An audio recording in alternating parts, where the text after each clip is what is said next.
Good day, everyone. My name is Adeleke Elizabeth Adeoinsola, a student of Olabisi Onabanjo University.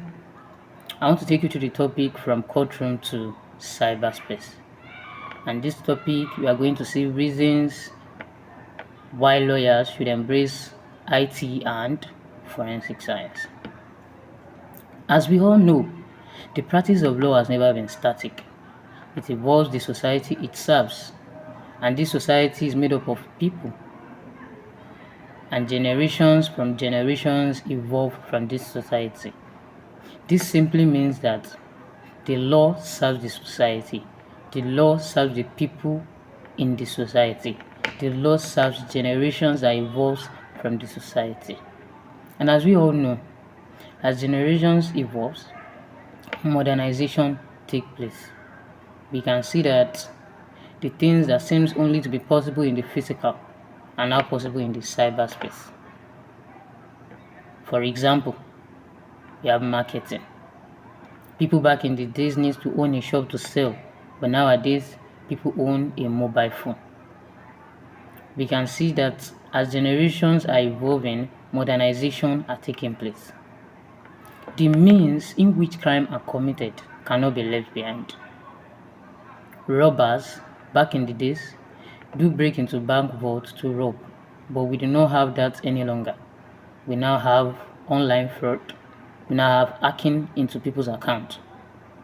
Also, forgery back in the days used to be presenting of fake documents, altering of signatures on documents. But now we have digital forgery of documents, fake ID cards, of certificates, and so many more.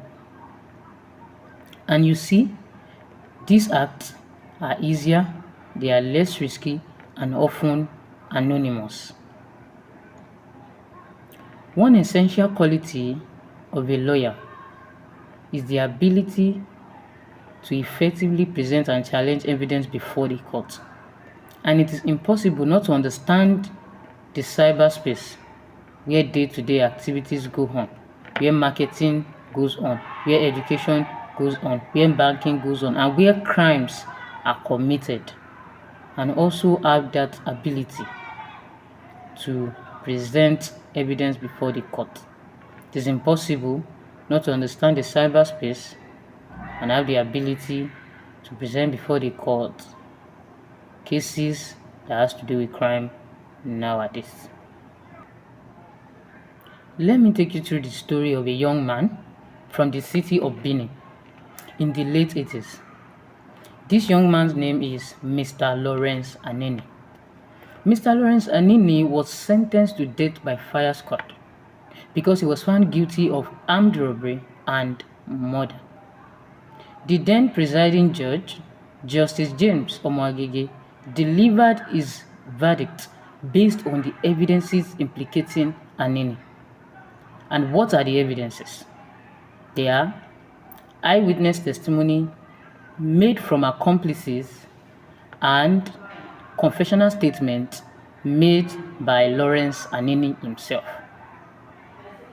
What am I trying to say in essence? Justice was able to be served then because of the convincing and admissible evidences presented before the court.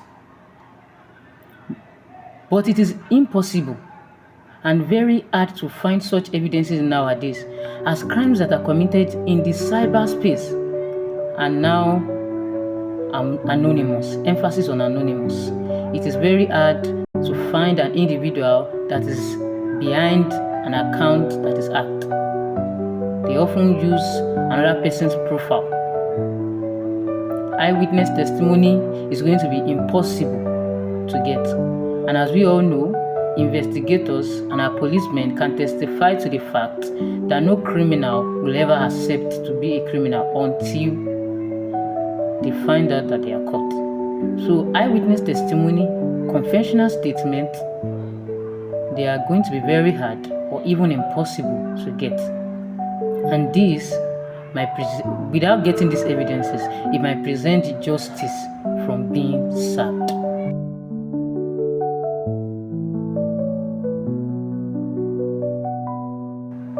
We cannot but take note of the rise in cybercrime across the world and even our nation, to be specific.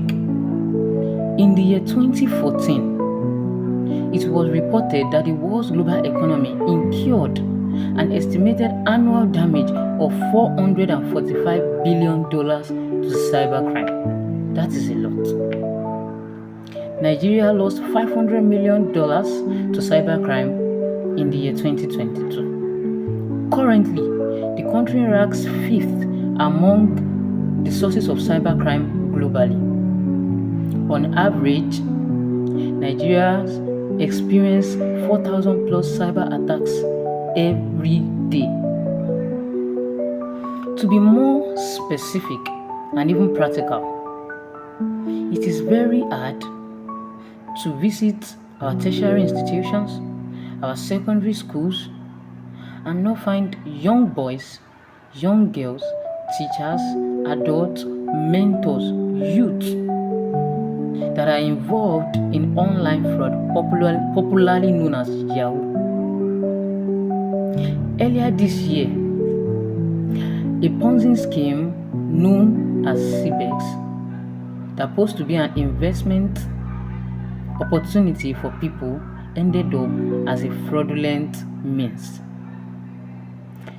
These are only telling us one thing, and it's to tell us that the means of crime has shifted physically to the cyberspace. People are now more creative when it comes to crime now. This is telling legal personnel and lawyers, to be specific, to equip one another with IT skills so as to be able to maneuver these criminals in the cyberspace.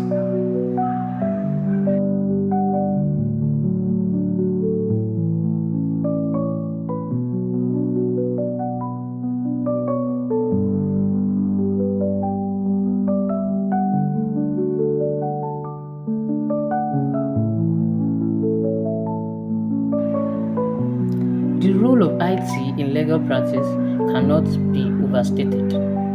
Cybersecurity concepts such as phishing, malware, and ransomware are no longer technical jargons for computer experts. But guess what they are? They are now the means in which crimes are being committed.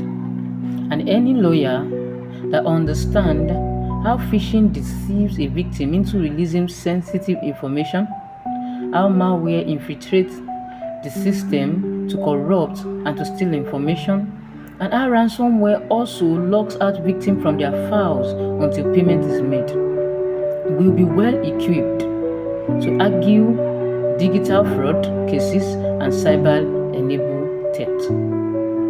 Aside from understanding the method of attack, we need to know that the role of IT in legal practice helps lawyers to appreciate the evidentiary value of digital evidences such as email. Let me be more explicit. A lawyer do no longer have to visit the criminal bullying your client and start asking questions like, why did you say that? And start asking questions, did you really say that? All you have to do is to screenshot the chat. That is a digital evidence. That is showing that lawyer appreciates that digital evidence. And this will give lawyers more access to evidences online and on the digital space. We need to know that lawyers that equip themselves with IT will be more equipped to have more access to evidences online, to have more ability, and to be well equipped to defend cases that are digital, such as digital fraud or cyber-enabled theft. Forensic science is another field that the legal framework needs to take note of. It is the application of scientific principle to matters of law and justice. It is the application of scientific principles to collect, analyze, preserve, and interpret evidences. And it enhances the credibility and admissibility of an evidence before the court. Take for example, some amount of money were placed inside this notebook. If anybody comes into this place and takes the money from the notebook, a forensic fingerprint analyst just need to take the fingerprint from this notebook and connect it to all the suspects that are interrogated. Then it will be so easy to find the person that takes the money in the notebook. This is what forensic science can do. It makes the access to evidences easy. It enhances the credibility and the admissibility of an evidences in court. It also corroborates the statement of victim, of suspect, and even the lawyer. And as we all know, we have the expert testimony that will come before the court. A forensic expert can be presented by a lawyer before the court to help the court understand the case better and also establish the fact that the lawyer is trying to prove. And this only creates paths for justice to be made. Forensic science has different fields. We have the physical forensics, we have the biological forensics, we have the digital forensics.